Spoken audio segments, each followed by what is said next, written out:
Nero kama na yenye imbido wa irinjo pachi aria dek au chiel nono kaka inyalo yudo. Jotije duto mag riwruok ma ok mag piny owacho mar USAID ochungie tich ayanga kochakore tarik 7 dwe mar 2 higa mwantiere ni. Buok to nitiere ni dipo ka piny Amerka ochungo chenro mar USAID chutho ma kuom thuolo mar dweche 3 kende kaka jatend piny Amerka Donald Trump nolando ka nokawo telo. To kaka Simfros Okinda bende leronwa, migawo mar thieth e pacho kae ndiye bende osechako loso chenro mag dino fuok ma Amerka oweyo ne jopiny. Kony mawuok e piny mar Amerka ne pinje Afrika medo duono kalore kod chike mawuok kinde ka kinde e pinyno ne riwruoge ma yande tayo chenro magi.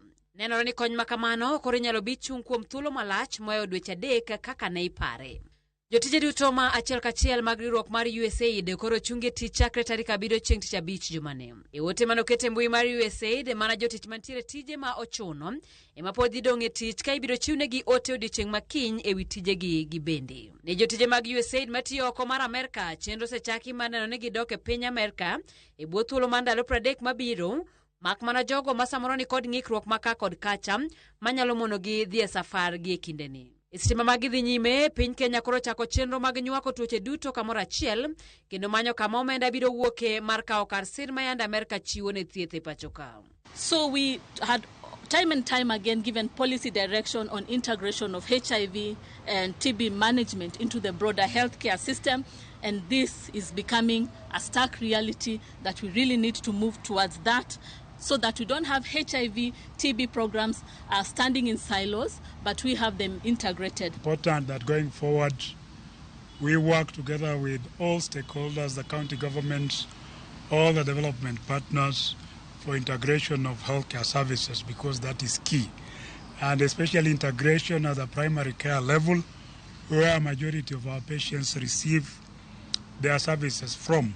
Koyieni okodhi bedo mayot mbele ka barasa olero ni sirikal dhi tiyo kod okumu mar Taifa Care eneno ni onge jakenya moro amora mokoso thieth. At this juncture, I believe that it is critical for us to think of sustainable solutions, domestic health financing, and part of it is through Taifa Care, and that is through the Social Health Authority, where we'll be having funding from the Social Health Insurance and also from Exchequer, and again looking at Treasury and other alternative forms of funding to ensure that we are also looking into the concerns of HIV, TB cases, and also patients who have malaria or other forms of support that the US government has been offering us. E higa mar 2023, piny Amerka nogolo omenda maromo $9.84 bilion